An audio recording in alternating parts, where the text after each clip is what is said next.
আসসালামু আলাইকুম রহমতুল্লাহি ওবরকাতুহু। আশা করি আল্লাহর অশেষ রহমত ও দয়ায় আপনারা সবাই ভালো আছেন। মৃত্যুর পরবর্তী প্রথম ধাপে হলো কবর। কবর থেকে পুনরুত্থান পর্যন্ত জীবনকে বলা হয় আলমে বারজাক। বারজাকের ভয়াবহতা থেকে মুক্তি পেলে পরবর্তী পরীক্ষাগুলো হালকা হবে। উসমান রাদিয়াল্লাহু আনহু বলেন, আমি রাসূলুল্লাহ সাল্লাল্লাহু আলাইহি সাল্লামকে বলতে শুনেছি, তিনি বলেন, কবর হচ্ছে আখিরাতের প্রথম পর্ব। যে এই আযাব থেকে মুক্তি পাবে তার জন্য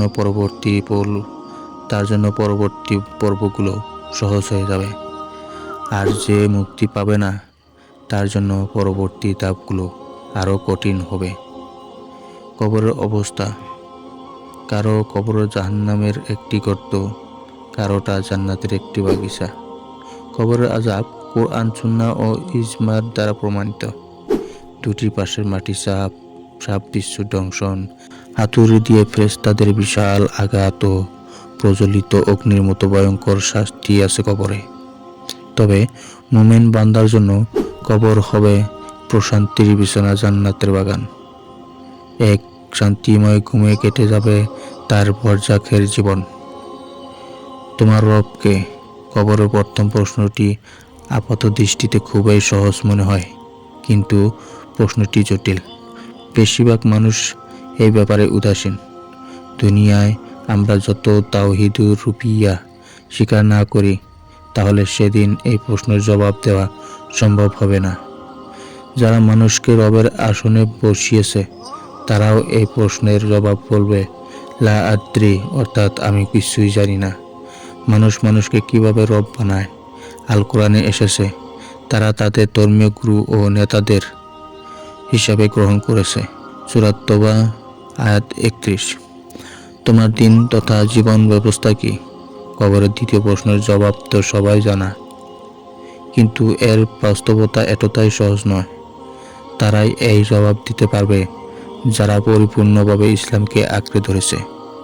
আর যারা দুনিয়ায় ইসলামকে জীবন ব্যবস্থা হিসেবে গ্রহণ করেনি, তারা বলবে লা আদ্রি, অর্থাৎ আমি কিছু জানি না।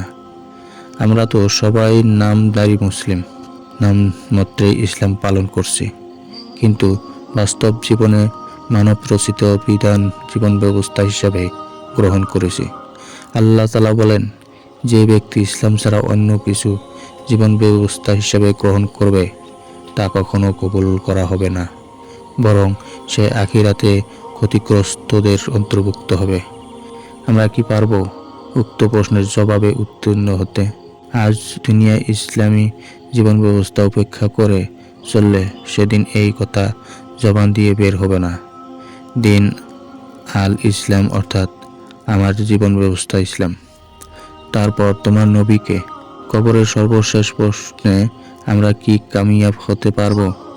দুজন ফেরেশতা এসে জিজ্ঞেস করবে, তোমার নবীকে? আদর্শ পুরুষ কে ছিল? তুমি কার সুন্নত তথা রীতিনীতির অনুসরণ করতে? যারা গায়ক গায়িকা, নায়ক নায়িকা ও খেলোয়াড়দের আদর্শ অনুসরণ করেছে তারাও এই প্রশ্নের জবাবে বলবে লা আদ্রি। যারা নবীর সুন্নাহ বাদ দিয়ে বিধর্মীদের লাইফ স্টাইল গ্রহণ করেছে তারাও এই পূর্বে অনুত্তীর্ণ হবে। শুধু যারা রাসূল সাল্লাল্লাহু আলাইহি সাল্লামের সিরাত ও সুন্নাহ গ্রহণ করেছে, তারাই বাস্তব জীবনে প্রয়োগ করেছে, তারাই এই প্রশ্নের জবাব দানে সক্ষম হবে।